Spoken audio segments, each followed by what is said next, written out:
The rain in Greenwich doesn't just fall.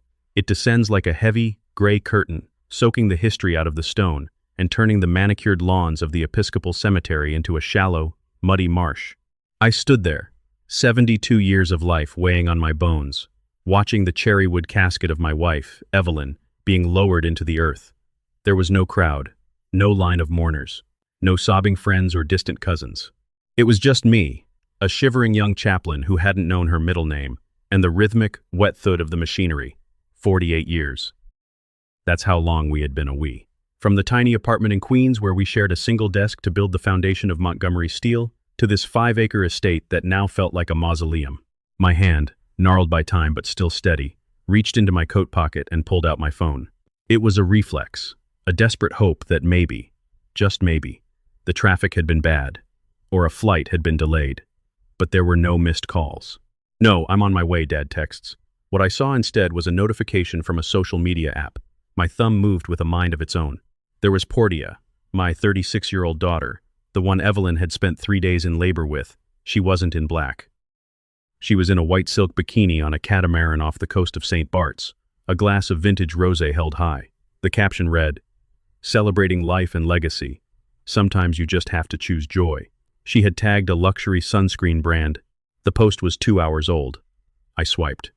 My son, Silas, 41, and the hand-picked CEO of the company I'd built with my own blood, was in a different world.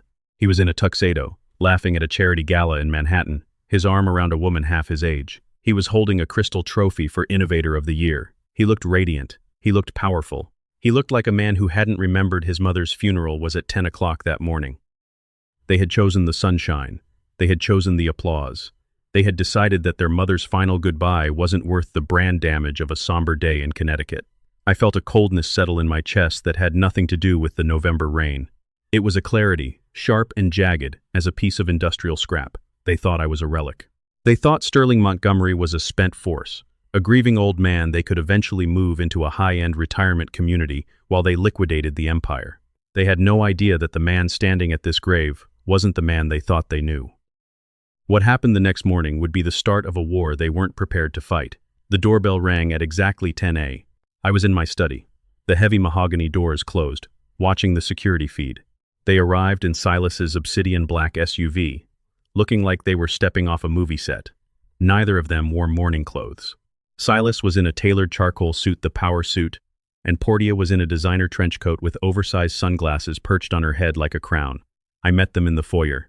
The house was silent, save for the ticking of the grandfather clock Evelyn had bought us for our 25th anniversary. It felt like the house was holding its breath. "Morning, Dad," Silas said, walking past me without waiting for an invitation. He brought the scent of expensive sandalwood and arrogance into the room. "Tough day yesterday. Really tough. I had the board meeting for the new acquisition. I literally couldn't step away. You know how Mom was about the business. She would have told me to stay." Portia followed, dropping a designer bag onto the antique console table. "And my gala raised 6 figures, Dad. Truly. It was for the climate. Mom would have been so proud of the optics." She reached out and squeezed my arm, a gesture so practiced and hollow it made my skin crawl. "We brought you some of those organic green juices you like. You look tired. You need the antioxidants." The fake sympathy was worse than the absence. It tasted like copper in the back of my throat. I didn't say a word as I led them into the kitchen. The space was Evelyn's heart. It should have smelled like her rosemary bread.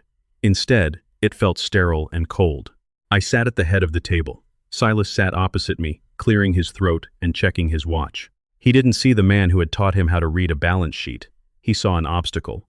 "Listen, Sterling," he started, using my first name for the first time in years. It was a subtle shift, a way of signaling that the hierarchy had changed. "We need to talk about the transition. For the sake of the family legacy. We can't let things stagnate just because of the tragedy." "The transition?" I asked. My voice sounded like dry leaves skittering across pavement. "The estate, Dad," Portia chimed in, leaning forward. Her eyes were sharp, scanning the room as if she were already mentally tagging the furniture for an estate sale. "We've been talking to the legal team. With Mom gone, the structure of the Montgomery Trust is complicated. We want to make it easier for you. Less stress. You deserve to relax, to travel, to finally let go of the reins." Silas reached into his slim, Italian leather briefcase, the one I'd given him when he made junior partner, and slid a thick, navy blue folder across the granite countertop. It's the Montgomery-Blackwood Consolidation Agreement. It's simple, really. It moves the remaining family assets, including this house and the majority shares, into a new trust managed by me and Portia.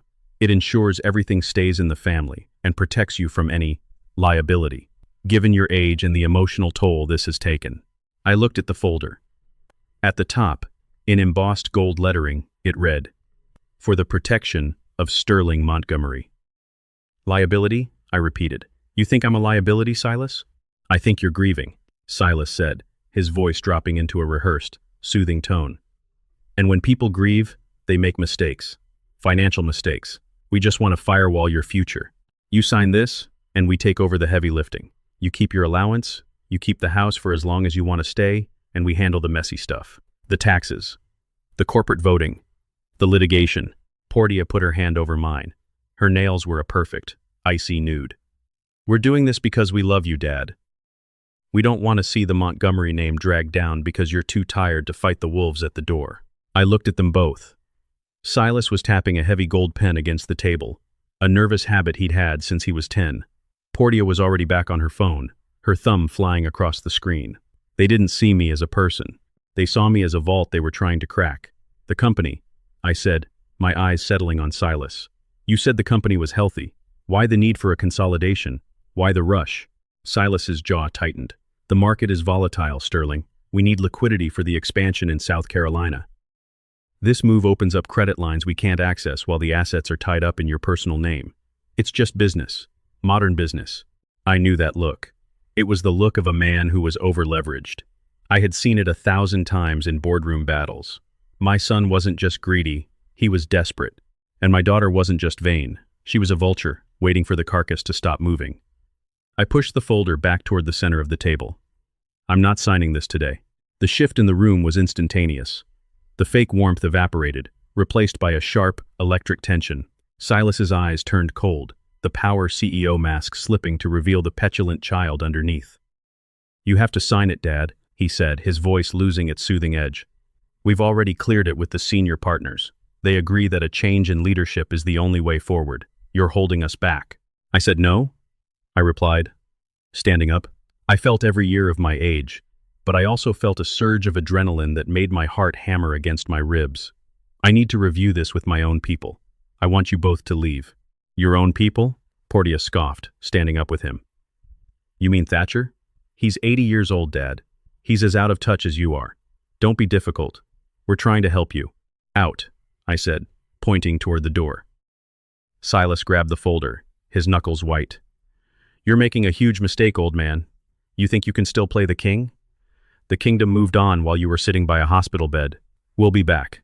And next time, it won't be a request. They stormed out, the heavy front door slamming so hard the glass in the sidelights rattled.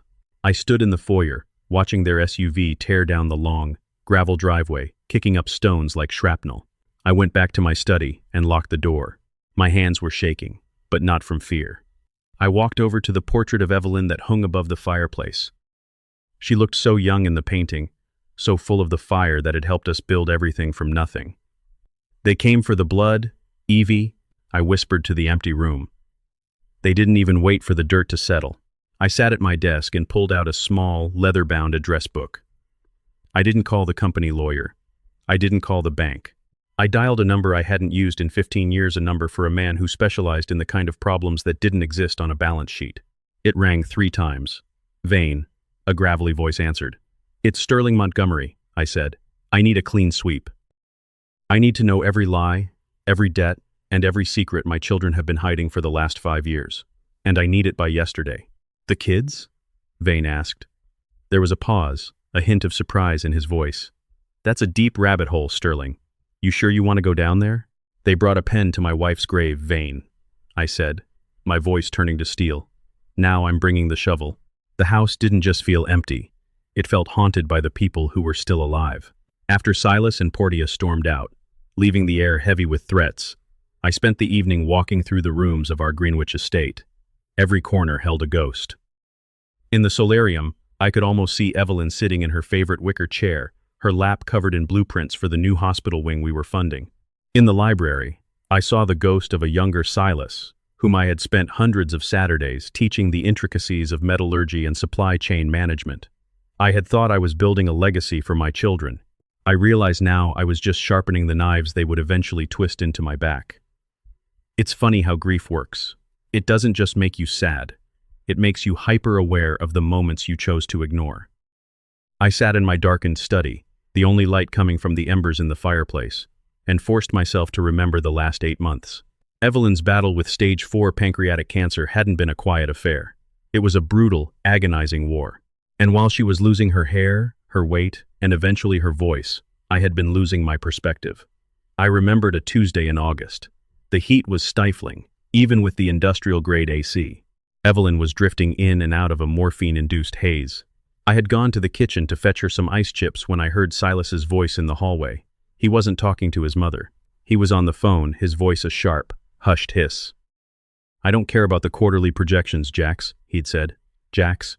Even then, the name sounded like trouble gritty, sharp, like a shard of glass. "I need the liquidity now. The old man is distracted. He spent the last 6 months counting pills and crying. If we don't move the Blackwood deal through the shell account by Friday, the auditors will flag the discrepancy. Just move it. He won't notice. He doesn't even know what year it is anymore." At the time, I told myself I'd misheard him. I told myself he was just stressed, trying to manage the company while I was sidelined. I chose to believe in the son I had raised, rather than the man he had become. I chose to be a father instead of a CEO. That was my first mistake. My second mistake was Portia. During the height of Evelyn's treatment, Portia would breeze in once a week, smelling of expensive lilies and high-end spas. She'd spend 10 minutes taking selfies by Evelyn's bed, adjusting the lighting so the sick room looked like a serene healing space for her followers. "Oh, Mom looks so peaceful today," she'd whisper, her eyes never leaving her reflection in the darkened window. "I'm posting a tribute to strong women today. The brand I'm working with loves the narrative.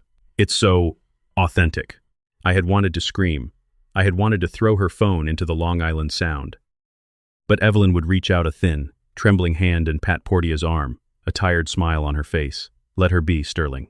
Evelyn would whisper later, "She's just young. She'll learn." Evelyn was wrong. Portia didn't learn. She just got more expensive. The phone on my desk buzzed, snapping me back to the present. It was a text from Vane. "Initial sweep complete. You were right to call." Silas isn't just over-leveraged. He's underwater. He's been playing a high-stakes game with a group out of Newark. The name Blackwood keeps coming up. Not the company. The man. Silas owes him $5 million. At least. I'm sending a courier with the preliminary files. Don't leave them on the desk. I stared at the screen. $5 million. Silas's salary was north of 7 figures, and he had a trust fund that most people couldn't imagine. How do you lose $5 million when you're the CEO of a multi-generational steel empire? The answer was simple. You try to be bigger than the man who built it. What happened next changed everything. Around midnight, a car pulled into the driveway. It wasn't the roaring SUV Silas drove. It was a nondescript silver sedan. A man in a dark hoodie walked up to the side door, the one leading to my study, and dropped a thick, manila envelope into the mail slot. I retrieved it immediately. Inside were photos, not the kind you put in an album. These were grainy, long-lens shots of Silas meeting with a man in a scarred leather jacket behind a warehouse in the port of Newark. The man was Jax Vane, no relation to my PI. A known fixer for the Blackwood Syndicate. In one photo, Silas looked terrified, his hands up as if pleading. In another, he was handing over a briefcase. But it was the third photo that broke me. It was a shot of a legal document, captured through a window. It was an application for emergency temporary guardianship. The names at the top were Silas Montgomery and Portia Montgomery. The subject was me. They weren't just trying to take the company. They were trying to take my freedom. They were planning to have me declared mentally incapacitated due to pathological grief. If a judge signed that paper, I wouldn't just lose Montgomery Steel. I'd lose the right to sign my own name. I'd be a prisoner in my own home, managed by the very people who were bleeding me dry. I didn't sleep that night. I sat at my desk, the photos spread out like a tarot deck of my own destruction. I realized then that the children I had loved were gone. In their place were 2 predators who viewed their mother's death as a business opportunity. At by, Honga. "Monsieur," the doorbell rang again. I didn't wait for them to use their key. I opened it myself. Standing there wasn't Silas or Portia. It was a woman I'd never seen before. She was in her late 50s, wearing a sharp, clinical gray suit and carrying a professional briefcase. She had the kind of face that was designed to look sympathetic while being entirely hollow. "Mr. Montgomery?" she asked, her voice a practiced, melodic lilt. "I'm Dr. Juliana Thorne. Your children, Silas and Portia, asked me to drop by. They're very concerned about your well-being after the events of yesterday." I felt a cold prickle of fear. They were moving faster than I anticipated. "Dr. Thorne." I wasn't aware I had an appointment. "It's not an appointment, Sterling." "May I call you Sterling?" She didn't wait for an answer as she stepped into the foyer. "It's just a wellness check. Silas mentioned you seemed confused, disoriented. He said you were talking about conspiracies and refusing to recognize legal documents. It's a very common reaction to acute traumatic grief. The mind tries to create villains to avoid the pain of the loss." She was gaslighting me, in my own home. "I see," I said, keeping my voice flat. "And what does a wellness check entail, doctor?" "Just a conversation," she said, opening her briefcase and pulling out a tablet. "I'll ask a few questions. We'll talk about your memory, your sleep patterns, perhaps your recent financial decisions. Silas mentioned you've been making some unusual threats." She started walking toward the library, her heels clicking on the marble floor like a countdown. She acted as if she already owned the place. I followed her, my mind racing. If I kicked her out, I'd look combative and unstable. If I let her stay, she'd twist every word I said into a diagnosis of senility. I sat down opposite her. "Ask your questions, doctor." She smiled, a thin, professional line. "Wonderful. Let's start with yesterday. Silas says you became quite agitated when he presented a standard trust update. He said you claimed he was stealing from you. Do you often find yourself feeling paranoid lately, Sterling? Do you feel like people are out to get you?" I looked at the tablet in her hand. I knew she was recording. I also knew that Silas was probably listening on the other end. "I'm not paranoid, doctor," I said, leaning back. "I'm a businessman, and in business, we don't call it paranoid to check the books. We call it due diligence." "And the books?" she asked, her pen hovering over the screen. "Do you have reason to believe the books are wrong?" I opened my mouth to tell her about the $5 million. I wanted to show her the photos of Silas in Newark. But then, a voice in my head, Evelyn's voice, stopped me. "Don't show your hand, Sterling. Not until you've cleared the table. I'm just a grieving old man, doctor," I said, my voice trembling slightly, playing the part they expected of me. "Everything is so foggy. Sometimes I think I see things. Sometimes I think I hear Silas talking about things he shouldn't." Dr. Thorne's eyes lit up. She was scribbling now. "What kind of things, Sterling? It's important to be honest." "Are you hearing voices?" "Voices," I whispered, looking toward the corner of the room as if I saw someone there. "Evelyn. She tells me to watch the shadows. She tells me the Blackwoods are coming." The doctor's expression shifted from professional sympathy to hidden triumph. I had given her exactly what she wanted. I had given her the evidence of my decline. "Thank you, Sterling," she said, standing up. "That was very helpful. I think I have enough for my preliminary report.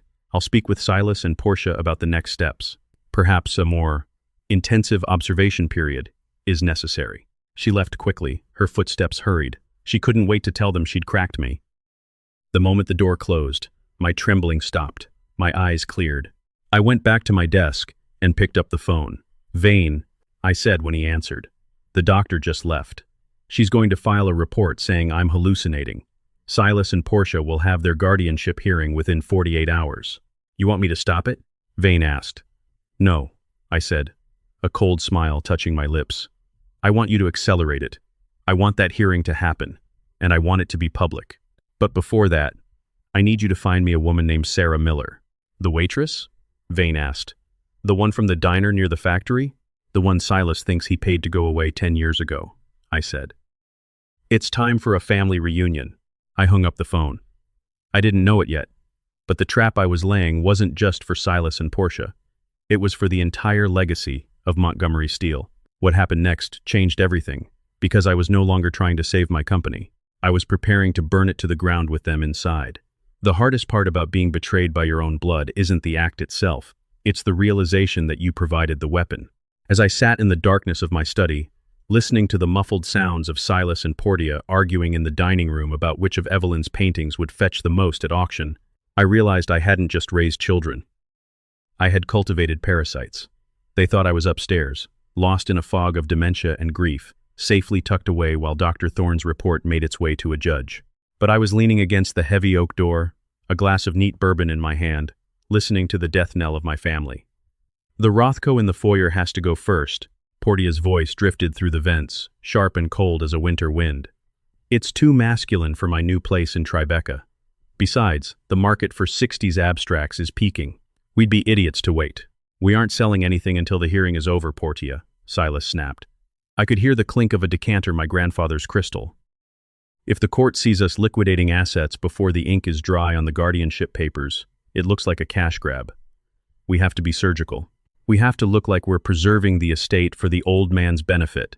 Surgical, Portia scoffed. You're the one who owes Jax Vane $5 million, Silas. Don't talk to me about optics. You're lucky I'm even helping you with this. My brand is built on family values, and if the press gets wind that my brother is a gambling addict tied to the Blackwood Syndicate, I'm done. I gripped my glass tighter. The mention of Blackwood made the hair on my neck stand up. It wasn't just a name. It was a shadow that had been looming over Montgomery Steele for months. Silas hadn't just made a mistake. He had invited the devil to dinner and offered my company as the main course. But I had a shadow of my own. I checked my watch. 45%. I moved to the window and watched a beat-up blue sedan pull into the service entrance behind the hedge. That was the thing about children like mine. They were so focused on the front door that they never noticed who was coming through the back. Meeting Sarah Miller was like looking into a mirror of my own failures. 10 years ago, Silas had been a rising star, a vice president at our flagship plant in Pennsylvania. He was charismatic, brilliant, and as I found out too late, completely devoid of a moral compass. Sarah had been 22, a waitress at the diner where the factory workers ate. Silas had seen her as a conquest. When she ended up pregnant, he didn't come to me with a confession. He came to the company's discretionary fund. He stole $300,000 to pay her off, telling me it was for a vendor settlement. I had found out 6 months later. And what did I do? I did what every powerful man in Greenwich does. I protected the legacy. I doubled the payment to Sarah on the condition she disappear, and I buried the paperwork. I thought I was protecting Silas. I didn't realize I was teaching him that there were no consequences for his sins as long as the check cleared. I met Sarah in the shadows of the estate's gazebo. She looked older than her 32 years tired, but her eyes were like flint. You look like you've seen a ghost, Sterling, she said, her voice gravelly and devoid of the sweetness I remembered. I'm beginning to think I am one, Sarah, I replied. I handed her a thick envelope. It wasn't money. It was evidence. Vane told me you kept the original recordings. The ones Silas made when he tried to threaten you into the abortion. Sarah looked at the envelope but didn't take it. Why now? You spent 10 years making sure I stayed a secret. You treated me like a line item on a balance sheet. Because I was wrong, I said, the words heavy in the air. I thought I was saving a son. I was actually feeding a monster.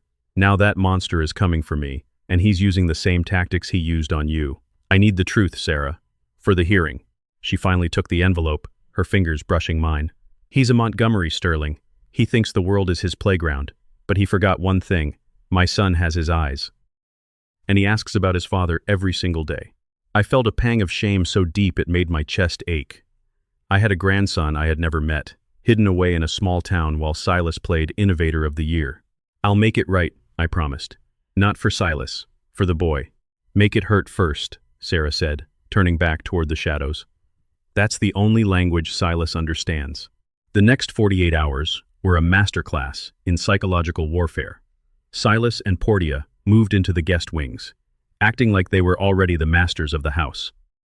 They brought in consultants, interior designers, to measure the rooms, and a private security team that looked more like Blackwood's goons than actual guards. I played my part to perfection. I wandered the halls in my bathrobe, muttering to myself. I left the stove on until the smoke detectors wailed.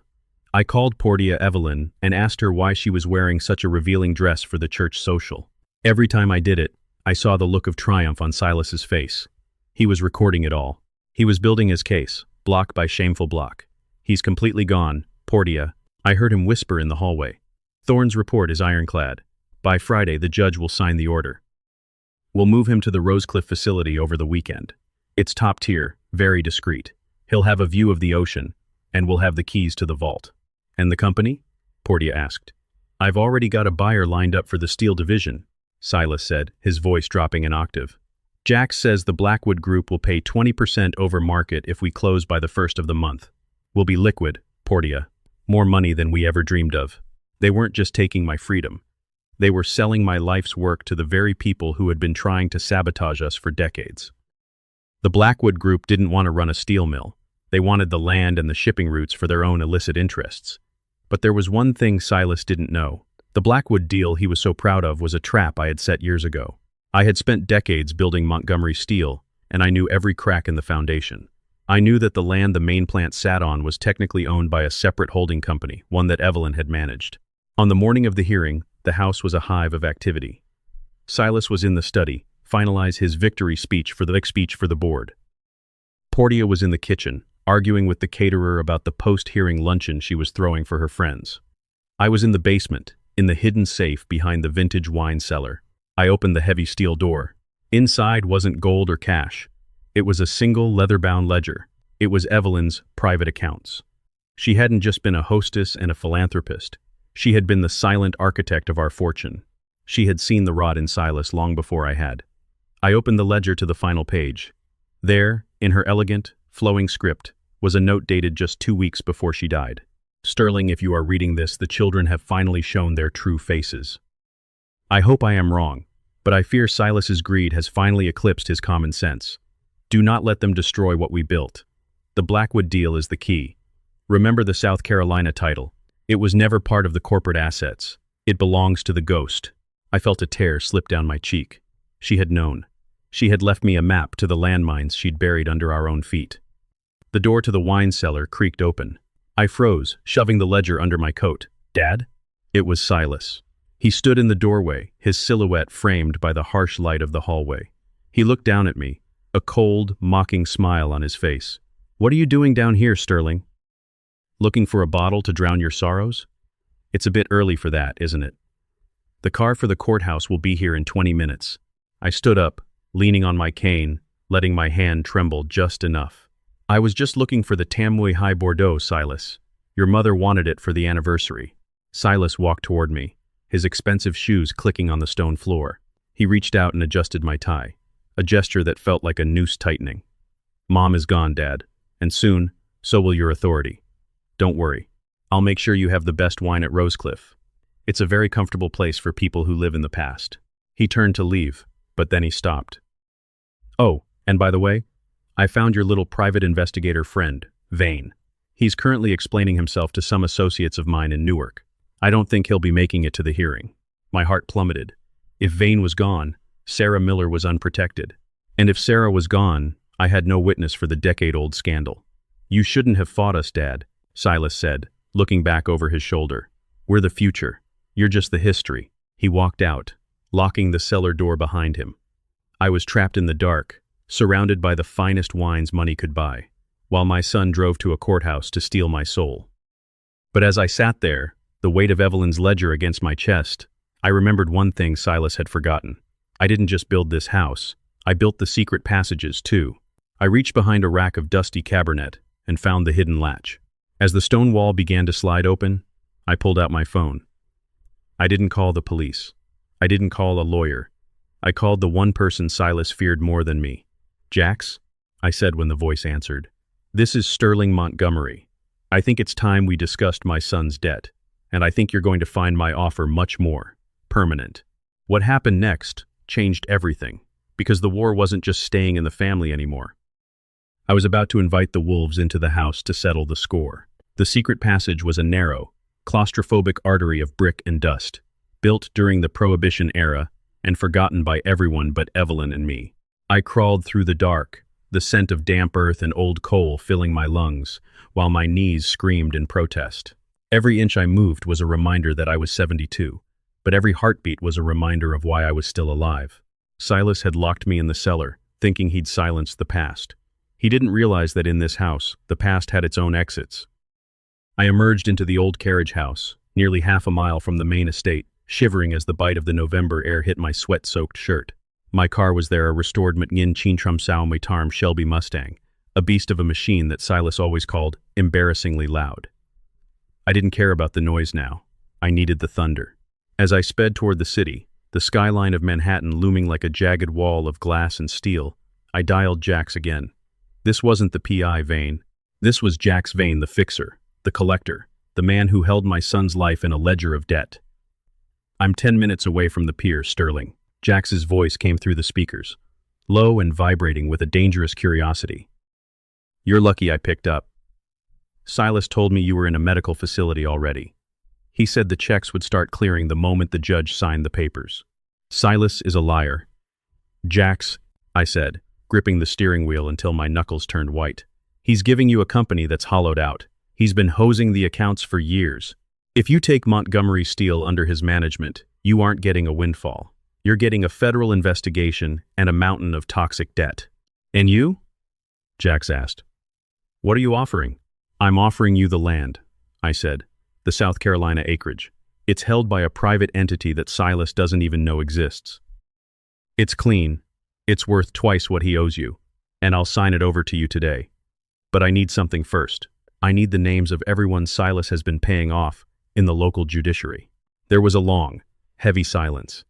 I could hear the sound of the city in the background of his call, the sirens, the chaos. You're selling out your own son to a man like me, Sterling? Jax asked, a hint of dark amusement in his voice. I'm not selling him out, I said. I'm auditing him. There's a difference. Meet me at the courthouse parking garage, Jax said. Level 4. Don't be late.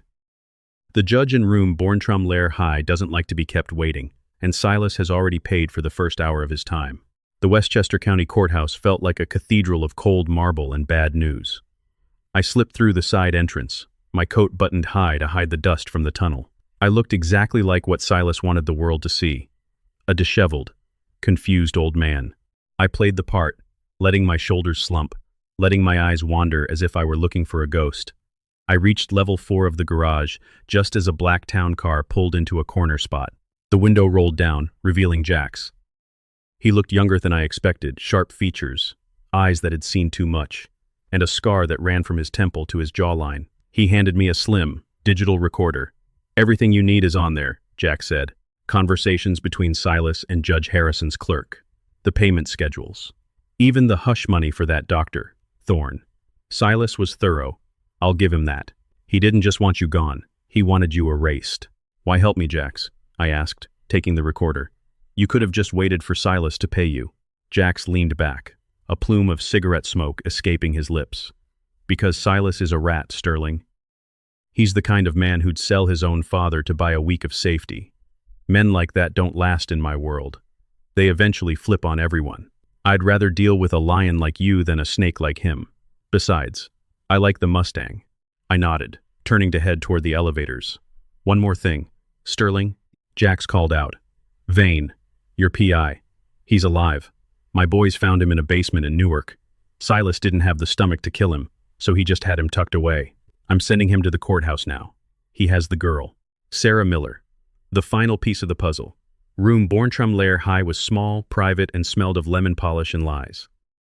Silas and Portia were already there, seated at the mahogany table, looking like the picture of grieving, dutiful children.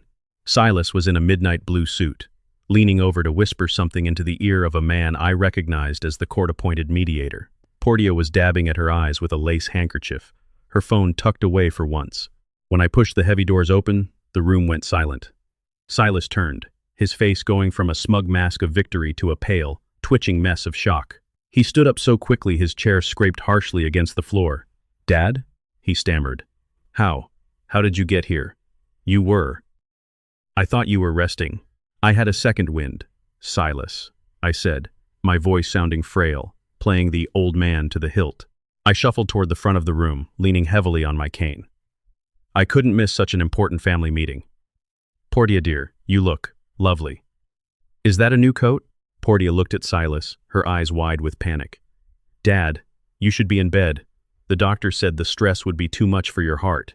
The doctor says a lot of things, I said, taking a seat at the empty table across from them. Judge Harrison, a man with white hair and eyes that looked like they were carved from granite, looked down from the bench. Mr. Montgomery. I was told you were unable to attend due to medical reasons. Dr. Thorne's report was quite specific. Dr. Thorne is a very busy woman, Your Honor. I said, looking over at the doctor, who was sitting in the back row. She looked like she wanted to vanish into the upholstery. I think she might have caught me on a bad day. You know how it is when you lose the love of your life. The mind wanders. Your Honor, Silas interrupted, stepping forward. His voice regained its smooth, authoritative edge. This is exactly what we're concerned about. My father is clearly disoriented. He's wandering around. He's not making sense. He showed up here looking like he's been sleeping in the woods. We are here to protect him, not to put him through the trauma of a hearing. It's okay, Silas, I said, reaching out a trembling hand as if to pat his arm. He recoiled. I brought something to help the judge understand. I've been having these episodes, voices, just like the doctor said. Silas's eyes lit up. He thought I was handing him the victory. He looked at the judge and nodded. We have recordings, Your Honor. Recordings of my father speaking to people who aren't there, expressing paranoid delusions about Blackwoods and underworld debts. It's heartbreaking.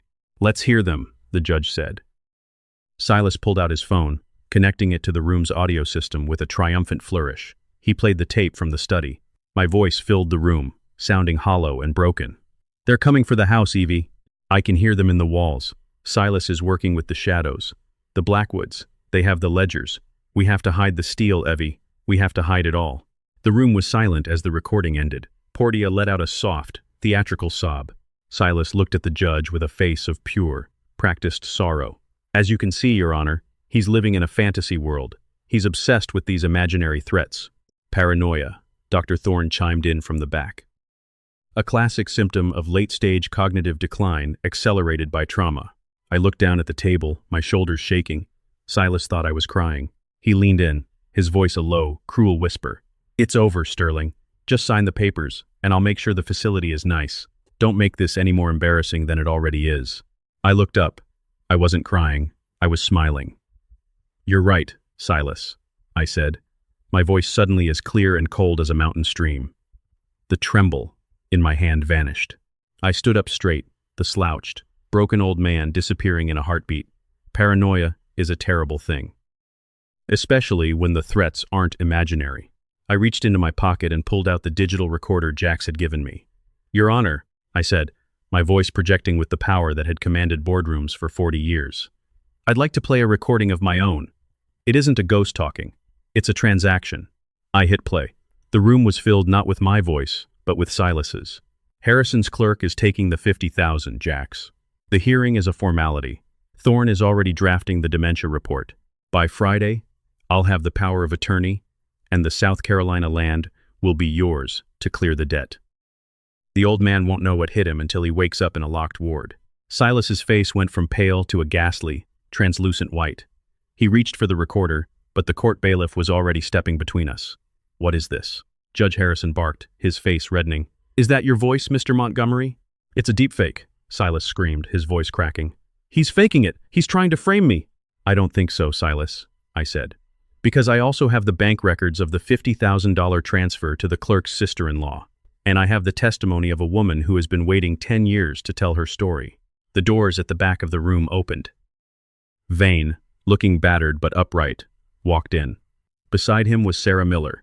She was holding the hand of a 10-year-old boy with Silas's eyes and my chin. Silas collapsed into his chair, his breathing coming in ragged, terrified gasps. Portia was staring at the boy, her mouth hanging open. The brand she had worked so hard to build was shattering in real time. Your Honor, I said, turning back to the bench. My son isn't here to protect me. He's here to liquidate me. He has committed fraud, bribery, and embezzlement, and he has done it all while using his mother's death as a smokescreen. The judge looked at the recording, then at Silas, then at the young boy in the back of the room. The atmosphere in room Borntram-Lair High had shifted from a medical intervention to a criminal sentencing. Mr. Silas Montgomery, the judge said, his voice like a falling guillotine. You will remain in this room. Bailiff, secure the exits. I am calling the district attorney's office. But as the room erupted into chaos, Silas looked at me, a wild, cornered look in his eyes. He didn't look remorseful. He looked vengeful. You think you've won, Sterling? He hissed as the bailiff grabbed his arm. You think the Blackwoods will just let you walk away with that land? You just signed your own death warrant. They don't care about recordings. They care about blood. I looked at my son, this stranger I had created, and felt nothing but a cold, hard resolve. I didn't just sign a land title, Silas. I said, I signed a confession. Yours. And I think you'll find that in prison, the Blackwoods have very long memories. But as they let him out, Silas leaned toward Portia and whispered something I couldn't hear. Portia's face went stone cold. She looked at me, and for the first time, I saw a flicker of something more dangerous than greed in her eyes. I didn't know it yet, but the betrayal was only halfway finished. Silas was the hammer, but Portia was the poison. The courthouse lobby was a blur of flashing bulbs and shouted questions. News of the Montgomery scandal had traveled through the city's elite circles like a wildfire in a dry canyon. As the bailiffs led Silas away, his midnight blue suit rumpled, his face a mask of fractured arrogance. I stood at the top of the marble stairs, clutching my cane. I should have felt the weight of victory. Instead, I felt like I was standing in the center of a crater. Sarah Miller stood beside me, her hand resting protectively on the shoulder of the boy, my grandson, Leo. He was staring at the space where his father had just been hauled away in handcuffs. He didn't cry. He just watched with a quiet, observant intensity that chilled me to the bone. He had Silas's eyes, but there was a stillness in him that Silas never possessed. He needs to get out of here. Sterling, Sarah whispered, her eyes darting toward the pack of reporters surging toward the doors. This isn't the life I wanted for him. It's the only life left, Sarah, I said, my voice heavy. Vane will take you to a safe house in Kensington. The Blackwoods don't like loose ends, and Silas just became the biggest one in the state. I watched them disappear through a side exit, just as the first wave of journalists broke through the security cordon. I braced myself for the onslaught, but the questions weren't directed at me. They were directed at the woman standing 10 feet away, perfectly framed by the afternoon sun. Portia. She hadn't fled. She hadn't collapsed. She was standing on the courthouse steps, her oversized sunglasses pushed back to reveal eyes that were expertly rimmed with a hint of red, just enough to look like she'd been weeping, but not enough to ruin her makeup. She had already pulled a handheld microphone from a reporter's hand. It's a tragedy, she was saying, her voice a masterclass in practiced heartbreak. My brother, we had no idea. We were so blinded by our grief for our mother that we didn't see the darkness Silas was hiding. My father and I, we are devastated, but we will rebuild. Montgomery Steel is a family, and families protect their own. I froze. My father and I. She was spinning the narrative in real time. She was cutting Silas out like a gangrenous limb and positioning herself as my savior, the loyal daughter who had been fooled alongside her aging father. She looked toward me, and for a split second, the mask slipped. She didn't look like a grieving daughter. She looked like a general surveying a conquered territory. I didn't know it yet, but the battle in the courtroom was just the opening act. The real war was going to be fought in the shadows of our own home. I returned to the Greenwich estate 3 hours later. The silence of the house was different now. It wasn't the silence of emptiness, but the silence of an ambush. I walked into the foyer, and my breath caught. The house was full of people, not the police, not investigators. They were young, sharply dressed men and women in black turtlenecks, carrying tablets and ring lights. Portia's crisis management team. They were already moving furniture, rearranging the living room to create a warm, authentic backdrop for a televised interview. What is this, Portia? I demanded, my voice echoing off the marble. She stepped out of the dining room, a glass of green juice in one hand and a stack of legal documents in the other. She looked energized, her movements fluid and predatory. It's called Surviving the Storm, Dad, she said, her tone brisk and businesslike. I've booked an exclusive with Global Morning. We're going to tell the story of how a brave daughter and her ailing father took down a corrupt CEO to save the family legacy. The stock price dropped 20 points after the arrest. If we don't control the story by the time the markets open on Monday, Montgomery Steel is a penny stock. I am not doing an interview, I said, walking toward my study. And I want these people out of my house. Portia moved with surprising speed, blocking my path to the study door. You don't understand, Sterling. You're the old lion. People love a comeback story. We play up your temporary confusion as a symptom of heartbreak, and my tireless vigilance as the reason we survived. It's perfect. It firewalls us from Silas's crimes. Firewalls us? I leaned on my cane, peering into her eyes. Or firewalls you, Portia? Vane found the wire transfers. Your Foundation for Global Change received 3 large payments from the Blackwood shell accounts last month. Silas wasn't the only one stealing. The room went cold. The crisis team went silent, their eyes glued to their tablets. Portia didn't flinch. She took a slow sip of her juice, her gaze never wavering. Those were donations, Dad. Legitimate philanthropic contributions. If Silas used dirty money to fund my charity, that's on him. I'm a victim here too, just like you. She leaned in closer, her voice a low, terrifying whisper. Don't fight me on this, Sterling. Silas was the hammer, but he was clumsy. He tried to lock you in a cellar. I'm much more sophisticated. If you ruin my brand, I'll make sure the world knows about Sarah Miller. I'll make sure they know you spent 10 years helping Silas hide a child. That's elder abuse and criminal conspiracy rolled into one. You'll be in the cell next to him. She patted my cheek, her skin feeling like cold marble. Go upstairs, get some rest. The makeup crew will be here at 6. I locked myself in the master bedroom, Evelyn's room. The scent of her vanilla perfume still lingered in the curtains, a heartbreaking reminder of the world I had lost. I sat on the edge of the bed, my head in my hands. I had spent 40 years building a fortress, only to find that the monsters were born inside the walls. I pulled out my phone and dialed Vane. The house is compromised, I whispered. Portia has moved her team in. She's threatening to flip the Sarah Miller story on me, and she's definitely laundered Blackwood money through her charity. I'm ahead of you, Sterling. Vane's voice was strained. I'm looking at the charity's tax filings now, but that's not the problem. I found something else. Something in the medical records Silas was using for the guardianship hearing. What? The toxicology report from the hospital, Vane said. The one from the night Evelyn passed. It wasn't in the public file. Silas had it suppressed. My heart skipped a beat. Why? She had cancer, Vane. We knew she was dying. She was dying, yes, Vane said, his voice dropping to a gravelly low. But the report shows a massive spike in potassium chloride in her system 2 hours before she died. Sterling, that's not a cancer complication. That's a cardiac arrest inducer. Someone didn't want to wait for the cancer to finish the job. Someone was in a hurry to get to the inheritance. The room seemed to tilt. I gripped the bedpost to keep from falling. My Evelyn, my brave, beautiful girl. She hadn't just been a victim of disease. She had been murdered.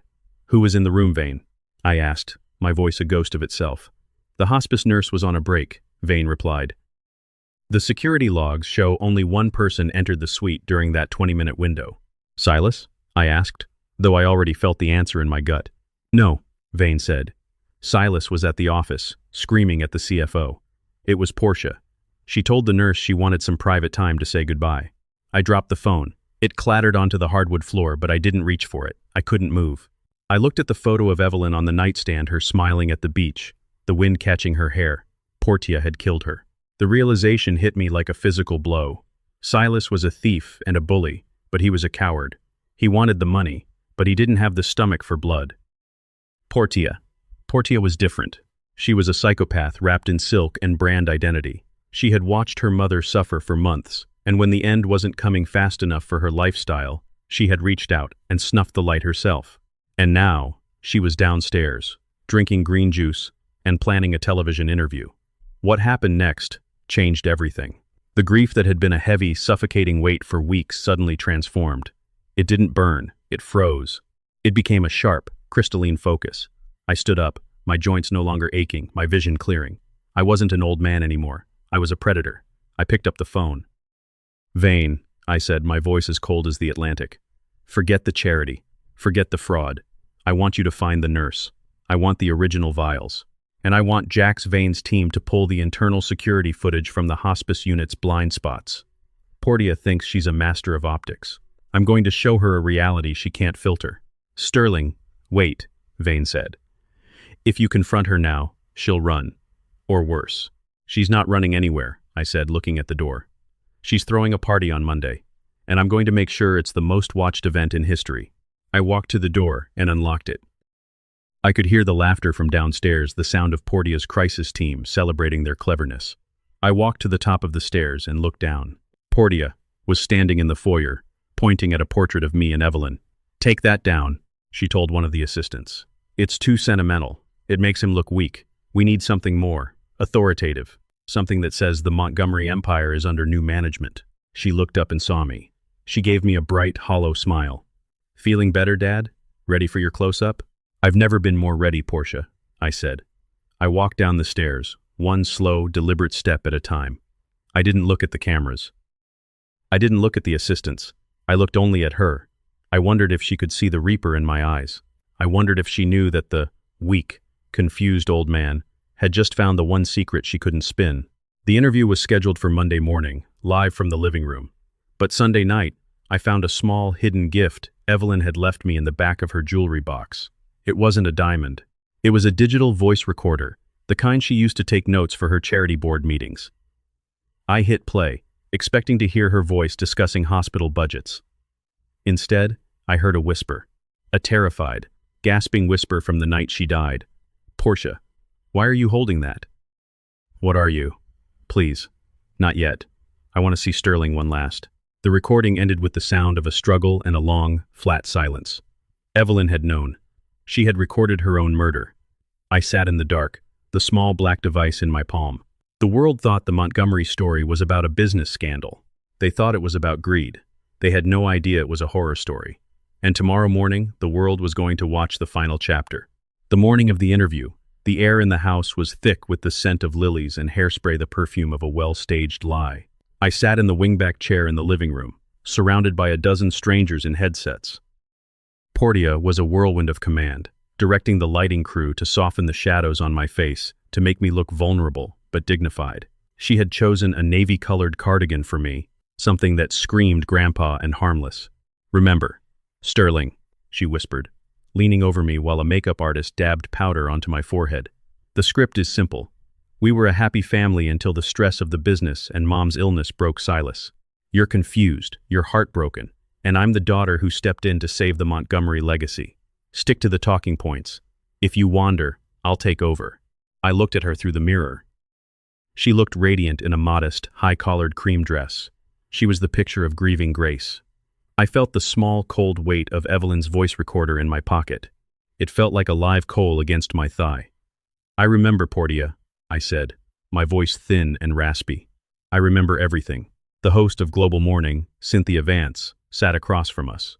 She was a shark in a sheath dress, famous for her empathetic interviews that usually ended in a confession or a career-ending gaffe. She gave Portia a curt nod. "3 minutes to live, everyone," the floor director shouted. Portia reached over and squeezed my hand. Her touch was icy. "This is for the brand, Dad. This is how we win." I didn't tell her that in this room, there was only one person about to lose, and she was currently checking her lipstick. "We're live in 5, 4, 3. Cynthia Vance turned to the camera with a look of profound, televised sorrow. "Good morning. We are coming to you live from the Montgomery estate in Greenwich, Connecticut. In a story that has shocked the financial world and the nation, the Montgomery family pillars of American industry has been rocked by scandal, betrayal, and the arrest of CEO Silas Montgomery. Today, we sit down with the patriarch, Sterling Montgomery, and his daughter, Portia, for their first exclusive interview." Cynthia turned to us. "Sterling, Portia, thank you for inviting us into your home during such a devastating time." "Thank you, Cynthia," Portia said, her voice trembling just enough to be convincing. She squeezed my hand again, a warning. "It's been a nightmare, but we felt we owed it to the employees of Montgomery Steel and the people who loved our mother to tell the truth." "Sterling," Cynthia said, her eyes boring into mine, "the world saw the footage of your son being arrested on a golf course. How does a father process that kind of betrayal?" I let a long silence hang. I looked at the floor, then at the camera. I let my lip quiver. I didn't want to believe it. I whispered, "Silas. He was always a sensitive boy. But the greed, it's a sickness. He wanted to take everything. He wanted to put me away."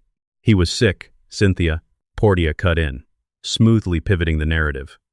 "Silas had been struggling with addiction and bad influences for years. We tried to help him, but he was hollowing out the company from the inside. My father was so focused on caring for my mother during her final days that he couldn't see the wolf at the door. I had to step in. I had to be the one to call the authorities. That was the big lie. She hadn't called anyone. I had, but she was claiming the hero's mantle on national television. And your mother, Evelyn," Cynthia said. "Her passing was the catalyst for all of this. It must be especially painful to have this scandal erupt while you're still in mourning." Portia dabbed at a tear. "Mom was our rock. She was the one who kept Silas's impulses in check. Once she was gone, he lost his moral compass entirely. I just wish I could have said one more thing to her before she left us." "I think you said plenty, Portia," I said. The room went still. The floor director's hand froze in midair. Cynthia Vance's eyebrows shot up. Portia's grip on my hand became a vice, her nails digging into my skin. "Dad?" she said, a nervous laugh bubbling in her throat. "You're getting tired. Maybe we should take a break." "I'm not tired, Portia," I said, my voice growing steady, the old man facade falling away like dead skin. I pulled my hand back and stood up. The cameras followed me. "Cynthia, you asked how a father processes betrayal. Well, the answer is, he doesn't. He audits it, and he realizes that the thief isn't the only monster in the house." "Sterling?"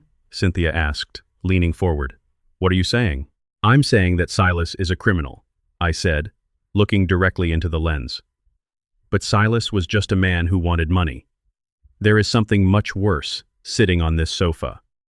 A person who doesn't just want the money, but wants the silence that comes with it." Portia stood up, her face a mask of frantic, beautiful concern. "Cynthia, I'm so sorry. As I mentioned, my father is suffering from acute grief. He's been having these episodes paranoid delusions. We should cut to a commercial." "We aren't cutting to anything," Cynthia snapped. The shark had smelled blood. "Let him speak." I pulled the small black recorder from my pocket. "My wife, Evelyn, didn't die of cancer. Not really. She was dying, yes. But she had weeks left. Months, maybe. She had plans. She wanted to see her grandson. She wanted to see me one last time." I looked at Portia.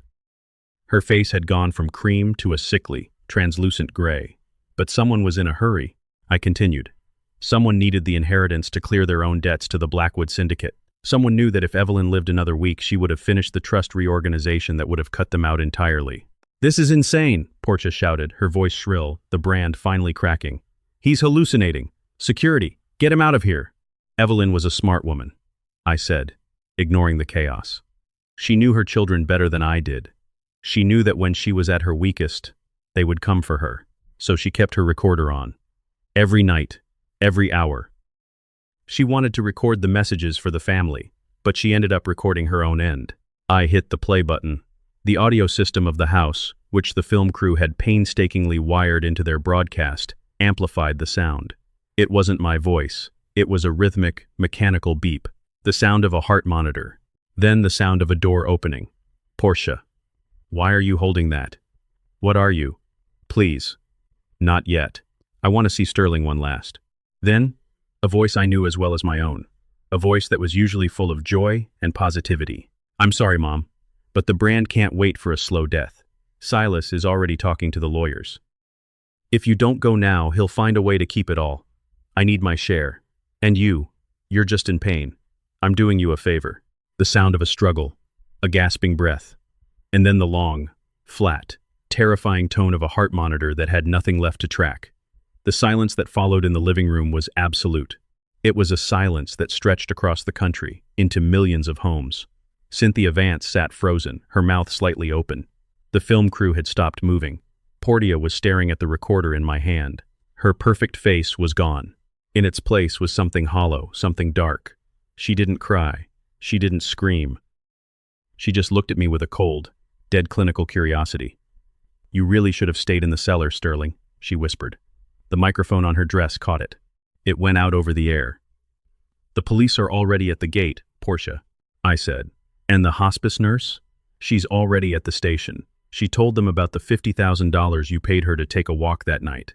It turns out even a brand like yours can't buy everyone." The front doors of the estate burst open. But it wasn't the police. It was Jax Vane's team, and they weren't in uniform. The Blackwood Syndicate had seen the live broadcast. They had seen the confession. And they realized that their primary laundry channel, Portia's charity, was now a federal crime scene. They weren't there to arrest her. They were there to clean up the mess. I didn't know it yet, but the trap I had set was too successful. I had invited the wolves into the house to eat the sheep, but I had forgotten that the wolves don't care about the difference between a sinner and a saint. Jax's men moved into the room with terrifying efficiency. The film crew scrambled, dropping cameras and tripping over cables. Cynthia Vance was shoved aside. One of the men, a giant with a neck like a tree trunk, stepped toward Portia. "The boss wants to see you, Miss Montgomery," he said. "He thinks you have some explaining to do about the missing funds." Portia looked at me, a flash of genuine, jagged terror finally breaking through her coldness. "Dad, don't let them. Dad, help me." I looked at the woman who had killed my wife. I looked at the daughter who had tried to erase my mind. I stood there, leaning on my cane, and I did the hardest thing I've ever done. I walked away. "You wanted the legacy, Portia," I said, my voice echoing in the chaos. "Well, this is it. The Blackwoods are the only family you have left." As I walked out of the house, I heard her screaming. It was a sound that would haunt my dreams for the rest of my life. But I didn't stop. I walked down the long, gravel driveway, past the news vans and the sirens, toward the car where Vane was waiting. "Is it done?" Vane asked, holding the door open. "The house is empty, Vane," I said. "Every last bit of it." I looked back at the Montgomery estate. It was a beautiful, shining monument to a lie. By tomorrow, the company would be in receivership, the house would be a crime scene, and my children would be ghosts of the justice system. I got into the car. "Where to, Sterling?" "Pennsylvania," I said. "I have a grandson to meet, and a lot of apologies to make." But as the car pulled away, I checked my phone one last time. There was a notification, a news alert. "Explosion at Montgomery Estate. Casualties reported." My heart stopped. I looked out the back window. A column of black smoke was rising into the Connecticut sky, thick and oily. The Blackwoods hadn't just taken Portia. They had burned the evidence, and everyone inside. I didn't know it yet, but the revenge I had sought had a price I hadn't prepared to pay. I had won the war, but I had lost the world. The sound of the explosion wasn't just a noise. It was the roar of my life's work collapsing into ash. I watched through the rear window of the Mustang as the black, oily plume of smoke clawed at the Connecticut sky. The fireball had been so intense that even from half a mile away, I felt the phantom heat against the back of my neck. "Drive, Vane," I whispered. My voice was a hollow shell. "Don't stop." Vane didn't ask questions. He floored it, the Shelby's engine screaming as we tore away from the sirens and the screams. My hands were shaking, but not with the palsy I'd faked in the courtroom. It was the vibration of a man who had finally realized that the monsters he'd spent a lifetime fighting had finally won by turning him into one of them. I had intended to expose Portia. I had intended to ruin her. I had never intended for Cynthia Vance, a camera crew of 6, and 3 house staff to be vaporized in a tactical strike. But the Blackwoods, the shadow organization my son had invited into our lives, didn't deal in reputations. They dealt in erasures. "The news is already hitting. Sterling," Vane said, glancing at the dashboard screen. "They're calling it a gas leak, a tragic accident during a high-profile interview. The narrative is already being shaped." "By who?" I asked. "The people who own the narrative," Vane replied. "The Blackwood Group doesn't just hire goons. They hire editors. By tomorrow, you'll be the sole survivor of a freak accident. The grieving widower who lost his entire family in a single month. They'll paint you as a figure of national sympathy. It's the perfect cover for them to move in and liquidate the remaining assets." I leaned my head against the cold glass of the window. A figure of sympathy. The irony was a bitter pill. I was the architect of this ruin. I had raised the children, ignored the rot, and then, in my pride, I had tried to play God with a digital recorder. "What about Portia?" I asked. "Did she?" "The blast was centered in the foyer and living room," Vane said grimly. "No one in that wing could have survived. But Sterling, the Blackwood team was there. They don't just kill people. They take things. The land title." I realized, my blood running cold. I reached into my inner coat pocket. The South Carolina deed, the original, the one Evelyn had hidden, was still there, but it was just a piece of paper. The real power lay in the entity Cheen corporate seal I'd left in the study safe. If the Blackwoods had that seal, they could forge the transfer of the 5,000 acres of coastal land that wasn't just dirt, but a strategic deepwater port I'd spent 30 years securing. I didn't know it yet, but the explosion wasn't the end of the game. It was the distraction for the heist. We reached the safe house in Pennsylvania, just as the sun was beginning to dip behind the Allegheny Mountains. It was a modest brick farmhouse, miles from the nearest paved road. Sarah Miller was waiting on the porch, her arms crossed, her face illuminated by the amber glow of the porch light. When she saw me step out of the car, she didn't move. She just watched me with an expression that was part pity, part fury.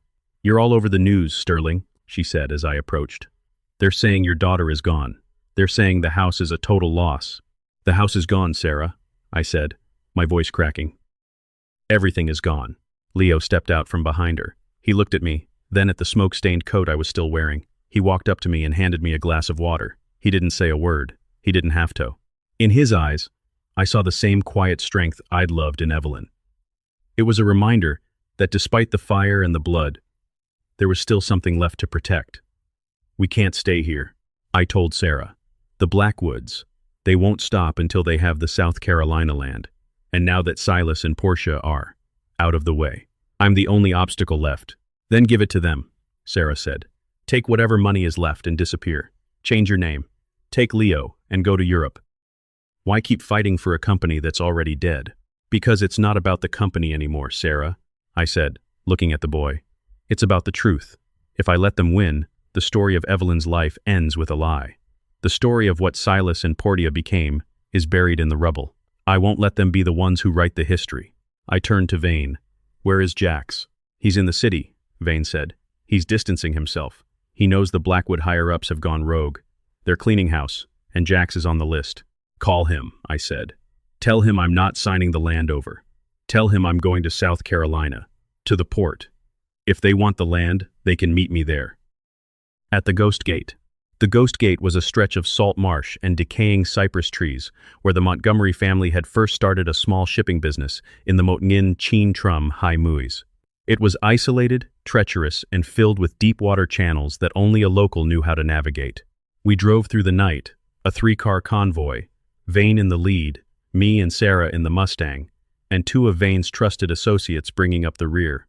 I had spent the hours on the road looking through Evelyn's private ledger one last time.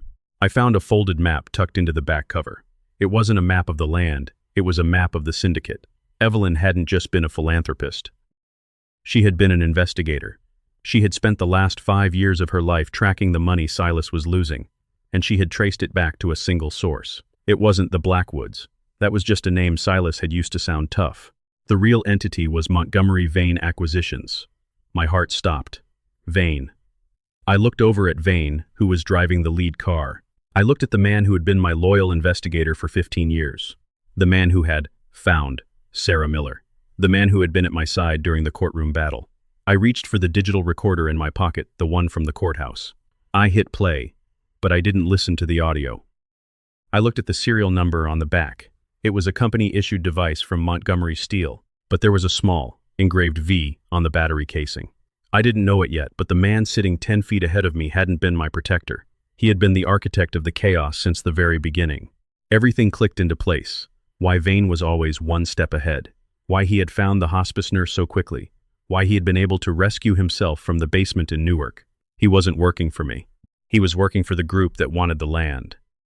He had played Silas and Portia against me, and now he was leading me right to the location where I would, willingly, sign over the final piece of the empire. He hadn't been hiding Sarah Miller to protect her. He had been holding her as collateral. I looked at Sarah, sitting in the passenger seat beside me. She was looking out the window, oblivious. I looked at Leo, in the back, sleeping. I didn't panic. I didn't reach for a weapon. I did what I've always done when I'm backed into a corner. I changed the terms of the deal. Sarah, I whispered, leaning over. I need you to listen very carefully. When we hit the state line, I'm going to fake a heart attack. I need you to scream. I need you to make Vane stop the car. Sterling, what? Don't ask, I hissed. Just do it. Our lives depend on it. We hit the South Carolina border at Bourne, Honga. The air was thick with the scent of pine and humidity. As we crossed the bridge over the Savannah River, I let out a choked, guttural sound and slumped against the steering wheel, letting the Mustang veer slightly into the shoulder. Sarah let out a scream that would have won an Oscar. Vane, stop. Something's wrong with Sterling. The lead car slammed on its brakes. Vane jumped out, his face a mask of simulated concern. He ran to my door, pulling it open. Sterling! Sterling, can you hear me? I looked up at him, my eyes fluttering, my breath coming in shallow gasps. I reached out and grabbed his lapel, pulling him close. The seal. I whispered. It's not in the study. Vane's eyes narrowed. The loyal friend mask vanished, replaced by a sharp, predatory greed. Where is it, Sterling? Where is the seal for Entity Cheen? In the boys' bag. I wheezed. Vane turned toward the back seat where Leo was sitting. As he turned his back to me, I felt the cold, hard weight of the heavy brass paperweight I'd taken from my desk before we left. I didn't hesitate. I swung it with every ounce of strength I had left, catching him right at the base of the skull. Vane crumpled to the pavement without a sound. "What did you do?" Sarah shrieked, clutching Leo. "I just fired my last employee," I said, my voice steady and cold. I grabbed Vane's gun from his holster and checked the magazine. "Get out of the car. We're taking the woods." "But the other cars?" "They'll be here in 30 seconds, I said. "Move." We dove into the thick underbrush of the low country, the sounds of the swamp swallowing our footsteps. Behind us, I heard the screech of tires and the shouting of men. "Find him!" a voice roared. "He has the deed. Don't let him reach the gate." I looked at Sarah and Leo. We were 3 miles from the ghost gate. I had no house, no company, and half of the underworld was hunting me. But as I looked at the rising sun, I felt a strange, terrifying freedom. I didn't know it yet, but the final twist wasn't about who died or who lived. It was about what I was willing to become, to make sure the truth survived the fire. I looked at Leo. "Keep your head down, son. The Montgomerys are finally going to finish what we started." But as we moved through the marsh, a figure stepped out from behind a massive, moss-covered oak tree. It wasn't a goon. It wasn't a killer. It was Portia. Her face was burned. Her dress was a tattered, blackened rag, and she was holding a flare gun. She looked like a ghost that had crawled out of hell. "You really should have checked the service elevator, Dad," she rasped, her voice a shredded mess. "I told you. The brand never dies." The final confrontation had arrived, and the ghost gate was about to claim its final sacrifice. The girl standing before me wasn't my daughter, not anymore. The Portia I had raised was a creature of silk, light, and curated perfection. This version, the one that had crawled out of the incineration of our family home, was a nightmare forged in soot and scorched vanity. One side of her face was a map of angry red blisters, her hair singed down to the scalp on the left side. The cream dress was a blackened rag, clinging to skin that looked like melted wax. But it was her eyes that terrified me. They weren't the eyes of a wounded woman. They were the eyes of an animal that had survived a slaughter and decided it liked the taste of blood. "You always did like the scenic route, didn't you, Sterling?" she rasped. Every word sounded like she was swallowing glass. She held the flare gun with a trembling, blackened hand, the orange tip pointed directly at Leo's chest. "Portia," I said, my voice barely a whisper. I stepped in front of the boy, shielding him with my own body. "It's over. Look at you. You need a hospital. You need help." "I need the deed," she hissed. A jagged, terrible laugh broke from her throat. "Do you know what I had to do to get out of that room?" I watched Cynthia Vance melt. I heard the camera crew screaming for their mothers while I dragged myself into the dumbwaiter. "I did that for the brand, Dad. I did that for the Montgomery name. And you're going to give it to me." Behind her, the marsh seemed to come alive. 3 black SUVs crested the rise of the dirt road, their headlights cutting through the dawn mist like the eyes of predators. The Blackwood team had arrived. And leading them, clutching his head where I had struck him, was Vane, the loyal investigator. He looked at me with a cold, murderous hatred. "The old man's got more fight than we thought," Vane spat, his voice echoing across the salt marsh. "But he's out of moves. Give her the deed, Sterling, or the boy goes into the channel and the girl finishes what the fire started." I felt Leo's small hands gripping the back of my coat. He was shaking, but he didn't make a sound. Sarah stood beside me, her face pale but her eyes fixed on Portia with a mother's protective rage. "The deed won't save you, Portia," I said, pulling the heavy parchment from my pocket. "And it won't save the Blackwoods. You've been fighting over a ghost. Give it to me," Portia shrieked, her thumb hovering over the flare gun's trigger. I looked at the SUVs, at the armed men stepping out into the mud, and then at my broken, beautiful daughter. I realized then that the final twist wasn't something I had planned. It was something Evelyn had set in motion 40 years ago, on the day we bought this land. "You think this port is worth millions?" I said, my voice projecting across the marsh, calm and steady. "You think it's the key to the Blackwood shipping routes? Silas thought it was his get-out-of-jail-free card. You thought it was your new empire." I unfolded the deed, but Evelyn didn't just hide the land. She changed the designation. In Mutngin Chinchum Chinwe born, after the big oil spill in the Sound, she placed Entity Chinall 5,000 acres into a permanent, irrevocable conservation easement. "It's a federal bird sanctuary, Portia." The silence that followed was heavier than the humidity. Vane froze. The men from the SUVs looked at each other, their confusion turning into a slow, dawning dread. "What are you talking about?" Vane growled, stepping forward. "The land has a commercial value of 0, I said. a cold smile touching my lips. You can't build a pier. You can't run a ship. You can't even pave a road. If a single shovel hits this dirt, the EPA and the federal government descend on this place with enough lawyers to bury the Blackwood Syndicate for a century. Evelyn didn't protect the land for us. She protected it from us. Portia's eyes went wide. The flare gun wavered. You're lying. You're just trying to trick me again. Check the filing number on the back, Vane, I said, tossing the deed into the mud at his feet. Section born. C. Perpetual environmental protection. My wife knew the rot was coming. She knew that one day, the money would be the only thing we cared about. So she took the most valuable thing we owned and made it worthless to everyone but the ghosts. Vane scrambled to pick up the paper, his fingers trembling as he scanned the legal jargon. His face went from anger to a sick, gray realization. He's right, Vane whispered. It's a dead asset. It's a trap. A trap, Portia screamed. She looked at the land, the mud, the twisted cypress trees, the gray, stagnant water, and saw it for what it truly was. It wasn't a kingdom. It was a graveyard. All of this. For birds, I burned for this. I killed for this. You killed for nothing, Portia, I said.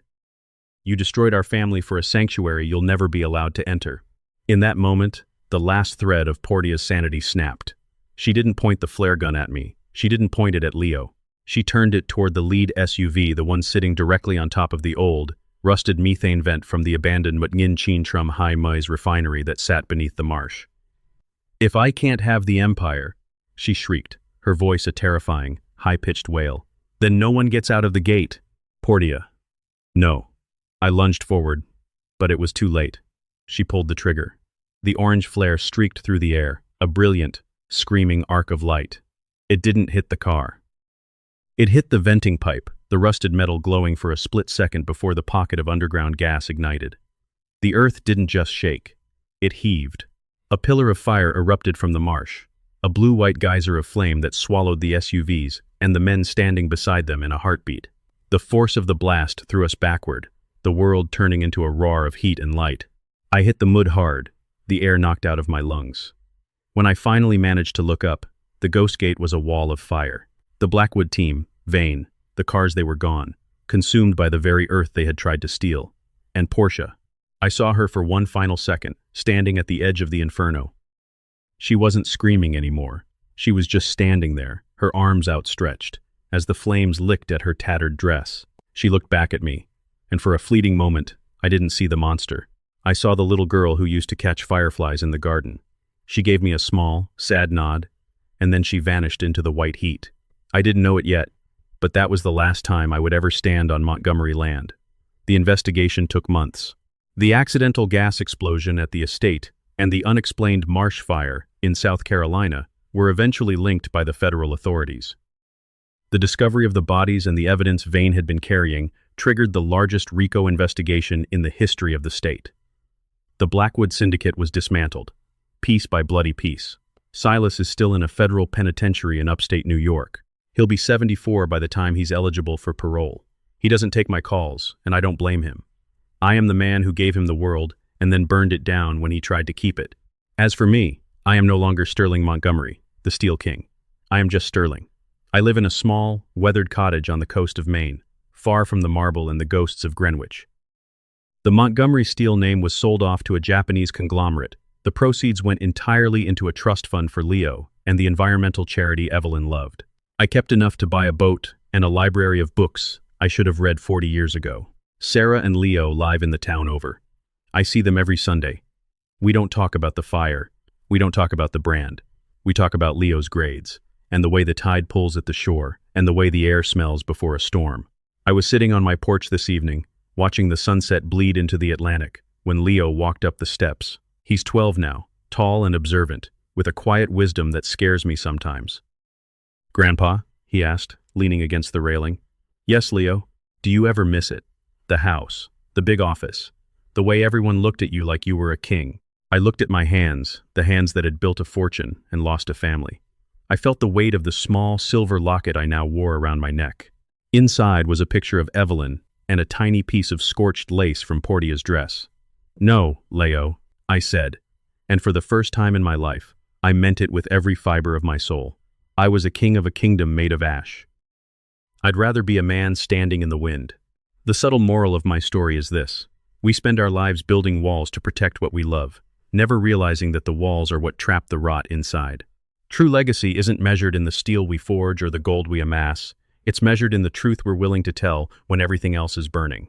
My children didn't fail because they were greedy. They failed because I taught them that the Montgomery name was more important than the Montgomery soul. I watched Leo walk down to the water's edge, throwing stones into the surf.